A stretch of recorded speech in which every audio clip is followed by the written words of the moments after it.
Hello, everyone. Welcome to another week of Soulfully Guided. And thank you to A1R Psychic Radio and Moonstruck TV for having me.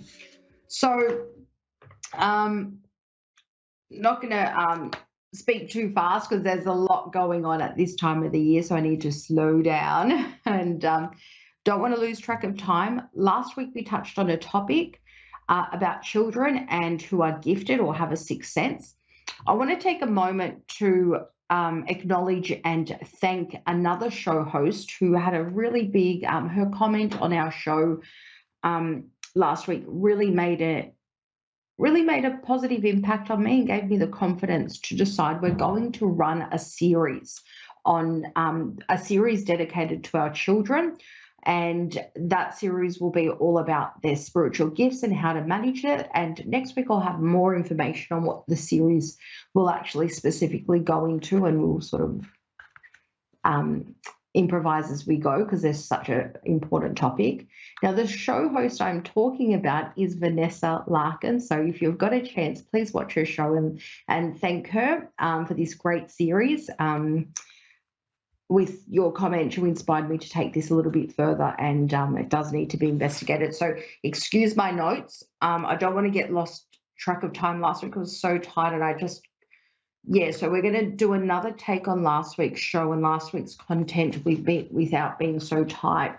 Now, outside of being live to air, I basically channeled this in not very long and, used everything together as well as my heart and my wisdom and my gifts to write this. But I just haven't grasped the skill of having such clarity in my head and wording it with precision live on air. So that's something we'll probably work on next year as part of the show. In the background is my skill set.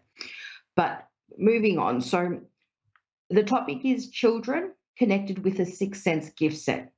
So let Soulfully Guided support you and your child to reduce any challenges they may face with having an active and open sixth sense and flourish on the advantages.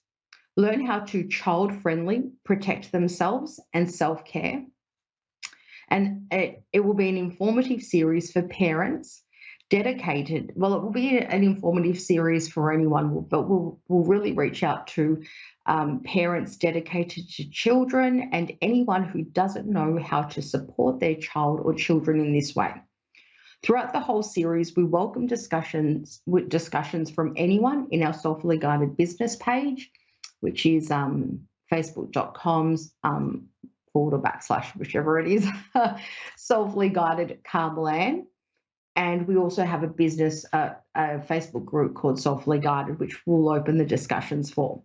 Questions are also welcome throughout the whole series, as well as suggestions, tips, help, and useful advice to children and from parents wanting to share. If you're a show host or, if you're a show host or you've got experience having spiritual gifts as a child and you wanted to come on the show as a guest or collaborate as a host to host together, let me know. Anything is open. And if you feel like, if you have reservations or disagree, we respectfully welcome, honest and genuine different viewpoints that are genuine and honest and respectful. So let's get into the topic before I get carried away again. So children and their innate spiritual gifts and the well-being of children who have strong spiritual gifts but don't have the maturity, mindset, or understanding of their abilities with their young, innocent minds. As a child, I didn't identify my gifts as a gift, but more of a curse. Or I just labelled myself as strange, and I feared telling anyone in case they thought I was strange too. Well, they already did, but so now I would like to have a brief chat. These are my notes from last week, so we're turning it into a series. But today I'd like to have a brief chat and show dedicated to children and spirituality and how important it is to find a balance between safe practicing and awareness of spirituality for our children if we notice our children are connected with spiritual gifts. Rather than tell you what to do or how to do this for your children, we will guide you throughout the series, but we also today want to promote the importance of the awareness and comfortability for us as adults so that we can pass this on to our children in a safe and comfortable way so they do not isolate themselves, feel weird and strange and different to anyone, and are scared to have friends or tell people what's going on. And also to know how to manage and to turn their gifts off. If they want to turn their gifts off in a developmentally child-friendly, easy way that is comforting rather than scary and strange. This will help children feel less confused, less overwhelmed by the things they can do with their additional sixth sense. If you have a child and you can see they are empathic or psychic in any way or have any of the clairs or gifts, I'd like you to think about how you can hold a space for your child in a way they can understand. And if you're not from a spiritual family, also how you can understand without burying yourself in a new way of thinking or, conforming or trying to, if you're not spiritually inclined, trying to understand in a way that's safe and comfortable for you and your family while respecting your child as well. Being an empath is difficult enough as an adult, even with the capacity to communicate our feelings more clearly with words and our ability to research topics. As adults, we have more knowledge of the world and our world.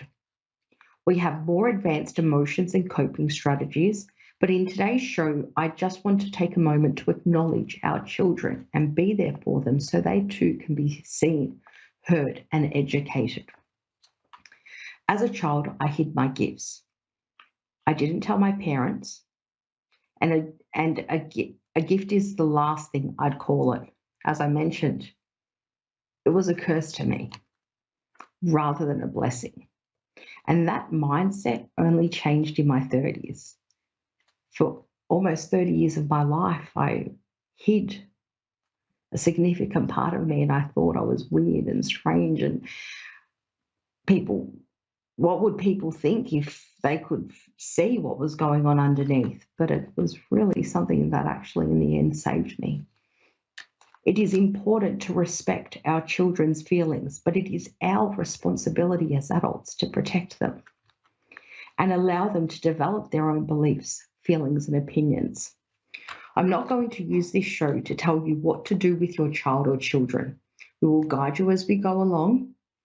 But if your children have strong gifts, each child, parent, guardian, family is different and unique.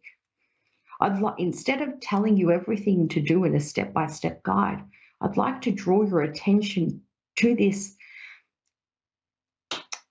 as an informative session and as having a positive relationship with a child's gifts, whether we understand them or not.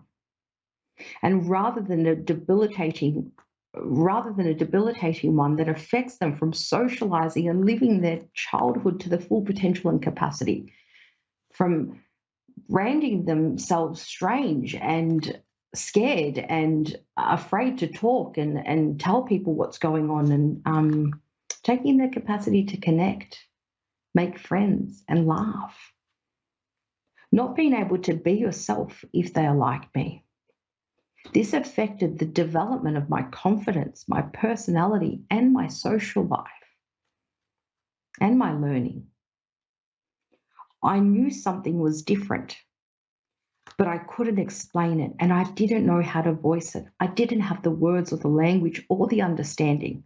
I found it hard to make friends because of this. I thought it was weird all of my childhood. I don't want your children to have to feel that way. Or any child. Had I known a little bit more about this in a child-friendly way, it would have changed my entire childhood experience. It would have made it more positive, more memorable, more connected with stronger, healthy foundations, happy foundations. This is not my fault or my parents' fault. We can't give blame. You can imagine if we don't understand a language someone is speaking, if we are overseas in a foreign country or they are visiting our country, it's impossible to communicate with that person if we don't know that language. I found this for me as a child. I did not have the mind, understanding, or language to explain to my parents what I was going through every moment of every day. I was scared. I thought it was weird, and if I said something, it would be a really bad thing. And I didn't know what the consequences would be. In the end, it was everything but. So my goal of raising this is to open the floor towards learning the language of our children so we can support them to understand themselves and what is happening in their perspective, so they can learn to safely live with their gifts and switch them off if they need to. We will go through this, and because this is also different for each child. So in educating you, you can apply what works for your child or simply learn. So then they can go beyond their magical world of heightened senses and clairs, and they have awareness. At the end of the day, you are the expert of your child. So please take a moment to think about how this topic fits in your family. And if you like, I invite you to join in on our series and watch our series on children that are connected with their sixth sense. So please stay tuned next week and watch us. Thank you for listening this week. Really appreciate it. And let our children be heard and seen in their spiritual gift set.